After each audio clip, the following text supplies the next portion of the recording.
The day I told my broker I was done cold calling, I wasn't trying to start a revolution. I wasn't trying to be difficult or argumentative. I was just done being miserable. I did not want to cold call people anymore. I had just come off of a class where for 7 weeks. We cold called strangers. We begged for referrals, and it was sheer torture. I hated every minute of it. And I had done everything that they told me to do. I went to the mall and passed out business cards to strangers. I door knocked. I tried circle prospecting because I didn't have any of my own listings. So I had to use other people's. And of course, cold calling expireds and FISBOs. That's a good time. So I quit. I went back to the office and I told the broker, I'm never doing any of those things again. And she said, okay, well, how are you going to get business? And I could tell that she was thinking, "You're insane. There is no way this is ever going to work. You're gonna come crawling back in 6 months, crying on my shoulder because you don't have any business and you haven't made a single commission check. I I'm gonna be here for you and I'm going to support you, but that's what's gonna happen." I know that that's what she was thinking. I know that was running through her head. And when I told the people in the office, they were like, "You're nuts. Why would you possibly think that that will work?" But I was stubborn, and within a year, I had all of my business coming to me, and I took so much a little bit of schadenfreude going back to those people and saying, "Na, na, na, na, na, na, told you." And that's when I realized that the old method of real estate lead gen isn't just outdated or passé, it's broken. It doesn't work anymore. So why are we still trying to make it work? Why are we still trying to fit a square peg into a round hole and insist if I just get a better dialer, I can make it work? If I can just figure out a way to not show up on their phone as scam likely, that somehow I'll miraculously get different results. If any of this sounds familiar, I'm going to show you what I did, and I promise that you can do it too and create an amazing business model for yourself. Now, when I first went cold turkey and said, I'm not doing any of that stuff anymore, I'm not going to lie and say that it wasn't a little bit scary. I was definitely taking a leap of faith. And I was at the time still mailing big fancy newsletters to my geographic farm area. It cost me an arm and a leg every single month, and I got nothing from it. I did it for 6 months. I did not get one single lead, let alone listing from it. So it was a little bit scary, but I wanted to teach myself the concept of search engine optimization, SEO, which means I write a blog post that I put on my website or I create a page on my site that will show up organically when someone does a Google search. And so there was a whole lot of writing for the first couple of months with nothing happening until New Year's Eve that first year. When was that? I think it was 2015, 2016, that I got a lead. Somebody from my website filled out the form and said, I just got pre-approved to buy my very first house. Your articles have been so helpful. Will you please represent me? I was so excited, but it was 9 o'clock on New Year's Eve. So I sent him an email and said, I'm going to call you tomorrow when I haven't had a couple glasses of champagne already.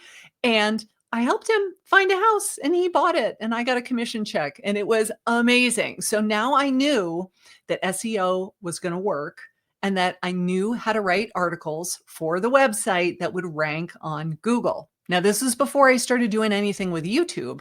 I was just writing articles about the various communities, the suburbs, individual subdivisions and neighborhoods, articles on how to buy, how to sell, just things that if someone was interested in buying or selling a house in the area that I serviced and they did a Google search, would they find my website? And the answer is yes. So after that first lead came in, more started to come in. It's almost that time of year again, Black Friday and Cyber Monday, but you got to be on my newsletter list in order to be notified what's going on sale and how big of a sale it's going to be. So if you're already getting emails from videobossagent.com, you are all set. If you're not, go to my website. I will leave the link down below. Download any of my free guides and you'll automatically be added to my newsletter list.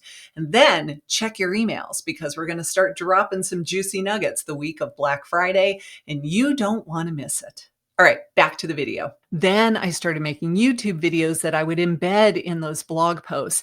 And when it really took off, I can't even tell you the difference in how it felt to have freedom where you were not chasing after people who didn't want to talk to you. You were not giving half of your paycheck away to Zillow, buying these crappy leads who are not loyal to you. They don't know you from Adam. They would drop you like a hot potato if someone else came along and would either discount their commission or be more readily available than you because you have small kids at home and gosh, you have to actually make dinner for them once in a while and go to their soccer games. Like the entire change was so significant that I just couldn't believe I hadn't tried it earlier. When I first got my real estate license in 2005, you know what we did? We would cold call 100 people a day. We would call expired listings that had expired months and months ago and had not relisted and gone back on the market. I would put together packages and show up at 7 o'clock in the morning to an expired listing and leave a little package on his front doorstep so that when he woke up in the morning and left the house to go to work, there's my little package sitting on his front doorstep. I would mail things to FSBOs. Like I did so much running around town, things that required a lot of time and effort and money and generated very little in return. And now I had people banging down my door asking me for help. It's such a completely different business model when you are not the one initiating the conversation. You made a piece of content and you put it out on the internet, but they come to you. They come asking for your advice, your help. They feel like they know you already. So they've pretty much chosen you to be their agent at that point. They're not usually shopping around asking lots of different agents to put together a proposal. They don't really do that. They just say, I chose you because I like all the information that you've put out there so far. And if I've been watching you by video, I feel like I know you already. Now, at this point, I've made thousands of videos, but the ones that still bring me the most leads are the ones that had the least production value. Listen to me when I say this. The videos that bring me the most paying clients had almost no editing whatsoever. They did not have fancy production value. I did not have an expensive camera. I didn't have lots of lights. I didn't have great audio. It was simply me talking to the camera just like I am now. Minimal editing, no real script. I just had notes. These are the things I want to talk about in this video. And then I would occasionally glance at my notes and say, oh, yeah, that's right. I forgot to say that. And then look back at the camera and say that part. They are simple videos. Anyone can do these with a little bit of practice. And of course, the more you practice, the better you get, but you never need to be perfect. And it's not about going viral. Most agents are afraid to break the rules because they think that they should do what everyone else in their office is doing. There's safety in numbers. And if everybody else is doing it, then I should be doing that too, right? I want to encourage you to break out of that little box. Break out of the mold, try something different, try something that might be a little bit scary. When you put yourself on camera and people find you and they reach out to you, as soon as you get that first client that closes a deal, you will think, why did I wait so long? Now, if you've been making YouTube videos and you're not having a lot of success, I recently did a 1 hour free masterclass. It's called the 5-step method to making YouTube your #1 lead source. And I want to tell you what I did and what you can do too, so that you can start getting leads from your YouTube channel as well. So catch you on the masterclass.